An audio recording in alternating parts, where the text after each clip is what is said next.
Hello, it's Angela Nesbitt and welcome to my color story. Today we are cleaning up. We're cleaning out 2020 and welcoming in 2021. So happy new year. I hope everyone had a wonderful holiday season and you're ready to roll up your sleeves and get to work.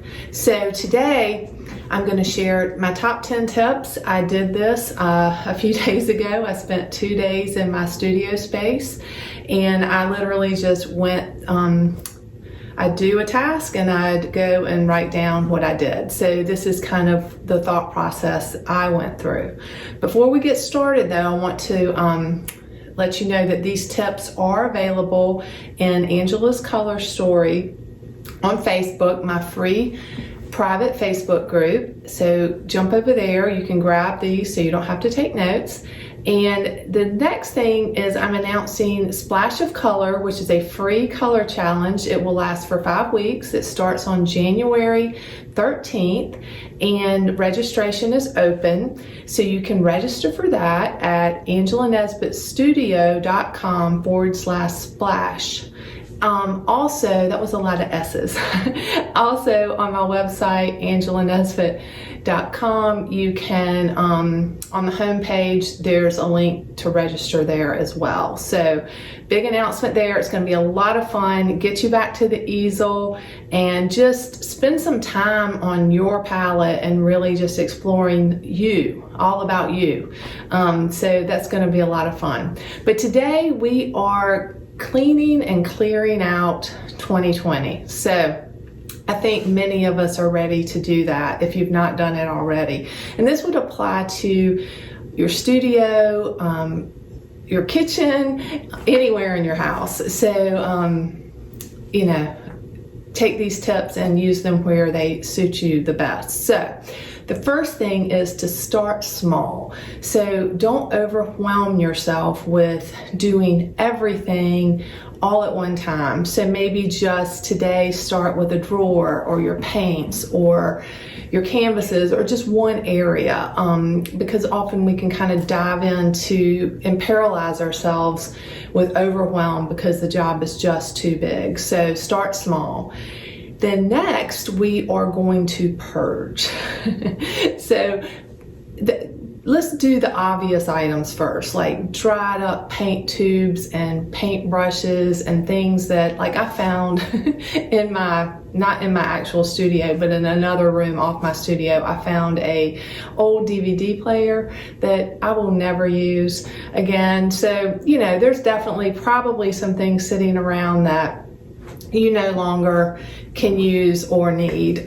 So let's get rid of the obvious and then start kind of paring it down to things you have to make more of a decision about. But also take this opportunity to get rid of old paintings. Let's move them out and create some space for your creativity. Give yourself a wide open runway for 2021's creativity. So get rid of old paintings. If you can't recycle the canvases or the stretcher bars, just go ahead and get rid of them and don't worry about it. You'll never think of it again, I promise, because I've done it plenty of times.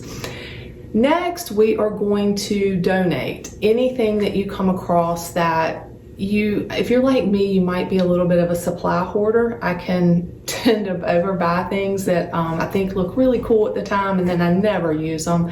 So be honest with yourself. If you have things that are just in great condition, but you know you're never going to use them, make a pile, and there's plenty of organizations like the YMCA or community centers or different places that would love to have those supplies that you probably are not going to use. So make a donation pile. Then next, we're just going to simply put stuff away. And that's how messy my studio was. I tend to I'm a pretty neat person, but when I get really busy and really focused, I can sort of ignore the mess at times. So I can kind of have a neat space and then it gets messy, and then it gets real neat again. So I made a lot of progress just by putting things away that actually did have a home. So I encourage you to do that step probably early on in the process, actually. So next up is to make sure everything has a place. So everything has a home.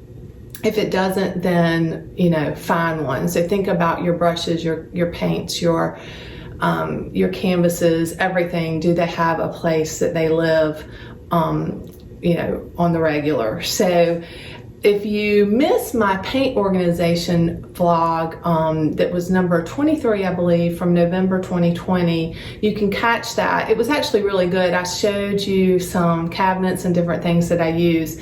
So you can catch that on my website, angelanesbitt.com. /blog. So check that out if you missed that. Next is sort things that go together. Like it's amazing how many pairs of scissors I end up finding, tape, all kinds of different things that you don't need 5 different places for scissors. So make like piles of like things and then, store them accordingly. And that kind of leads to having adequate storage, and just really take a look at your storage situation and make sure that you have the appropriate cabinets and bins and jars and all sorts of different ways to organize and store your materials and things that you need. So just assess that and then make a list of what you might need. And then I really took a look at my studio setup. I tend to do that every year, so it kind of rotates every year. It's set up differently. But this year I'm doing a lot more filming, and because I have a new course coming out called Activate Your Art, and hopefully in beginning of March. So I needed my light to be a certain way, and so I rearranged things a little bit so that would help me as I'm doing my filming and as well as when I'm painting. So just really kind of look at your situation. Is it really serving you? Is it functional? Is it inviting? And make adjustments as you need to. And then, those works in progress, take a look at those. They can take over your studio really quickly. All that beautiful creativity that you're producing, make sure that you have planned storage in the way you're gonna, store things and let them dry. I have vertical drying racks. Because of the way my studio's built, I have slanted ceilings, so I can't do the wall system. So just, there's so many different ways to do it. I encourage you to kind of have that planned out in advance, and that will help you stay much tidier in 2021. And last, get in there and clean. Mine was pretty dirty. So get the vacuum out, get the rags, roll up your sleeves, and it's a great workout. So get that studio in top shape and clean, and then you really can kind of enjoy it, and you've made all this wonderful space for your 2021 creativity, which I'm real excited about. So I hope you will be too.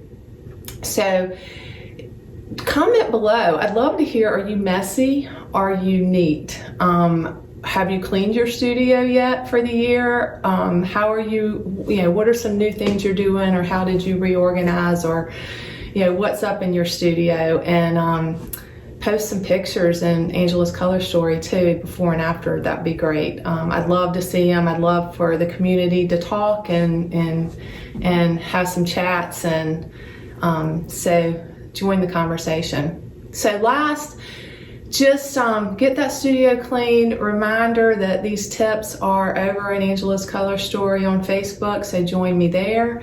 And also be sure to join Splash of Color. I spent a lot of time putting that together. I'm really excited about it. There's a workbook, a weekly video, a demo every week, and it's really intended to get you back to the easel and kind of like a weekly warm-up and get your mind really pumping and getting some creativity going. So join me there, angelanesbittstudio.com /splash. and have a great week. Next week, we are going to be setting some intentions. So we cleaned out our space this week. Next week is going to be clearing out our head and setting some intentions and goals. So join me next week. And until then, cheers.